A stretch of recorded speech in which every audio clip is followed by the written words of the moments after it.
Reuters. Marathon Petroleum Corp, the second biggest refining company in the United States, has asked the Environmental Protection Agency for a hardship waiver exempting one of its facilities from the nation's biofuels law, two sources with knowledge of the application told Reuters. The request comes as the EPA expands its use of biofuel waivers in a way that has reduced regulatory costs for the oil industry by hundreds of millions of dollars in recent months, but which has also infuriated the powerful corn lobby. EPA has authority to grant waivers freeing small refineries from their obligation to mix biofuels like ethanol into their fuel under the Renewable Fuel Standard (RFS) if they can prove complying would cause them disproportionate economic hardship. The waivers can save individual facilities tens of millions of dollars in regulatory costs, adding to a company's bottom line. Ohio-based Marathon made the waiver application for one of its facilities for the 2017 calendar year, according to the sources, who asked not to be named. The sources did not specify which facility the waiver would cover and did not know whether EPA had made a decision.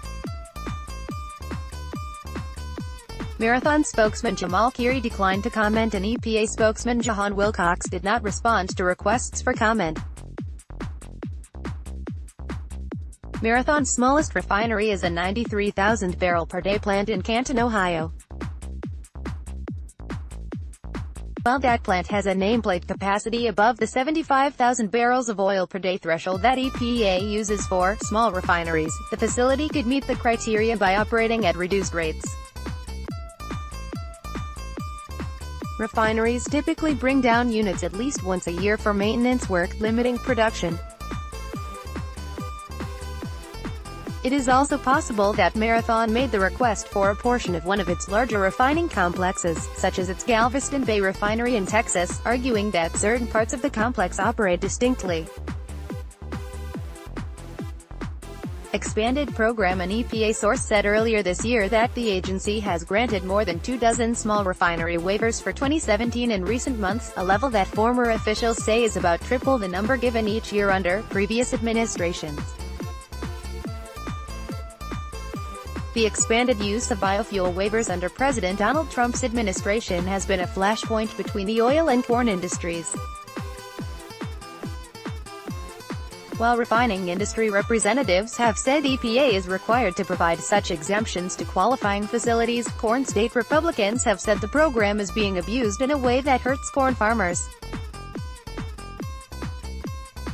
EPA does not reveal the names of waiver applicants or recipients, arguing the information is confidential.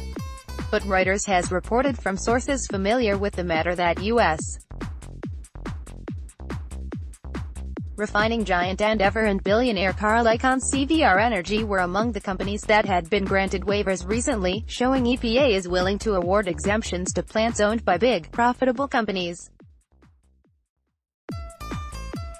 Endeavor, which recorded net profits of $1.4 billion in 2017, said earlier this month it saved $100 million in costs from waivers.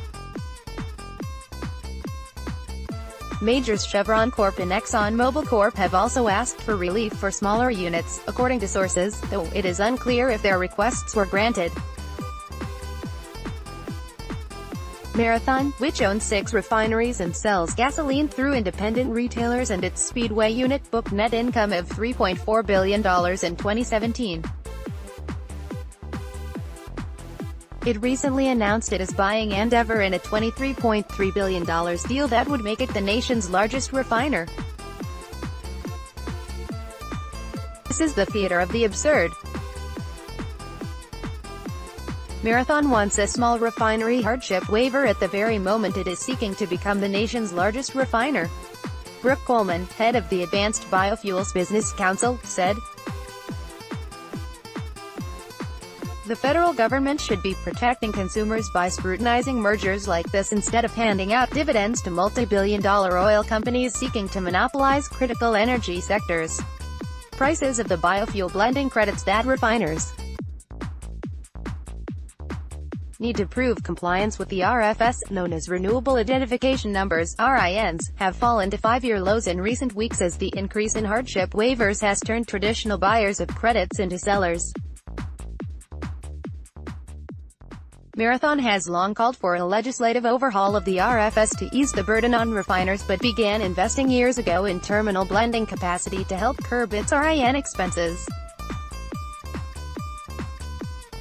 Chief Financial Officer and Senior Vice President Timothy Griffith in April 2017 told investors and analysts on a conference call that the costs associated with the RFS are incorporated into our trading and pricing decision and ultimately recovered and passed on to consumers. Reporting by Jared Renshaw and Chris Prentice in New York, editing by Cynthia Osterman or Standards. The Thomson Reuters Trust Principles.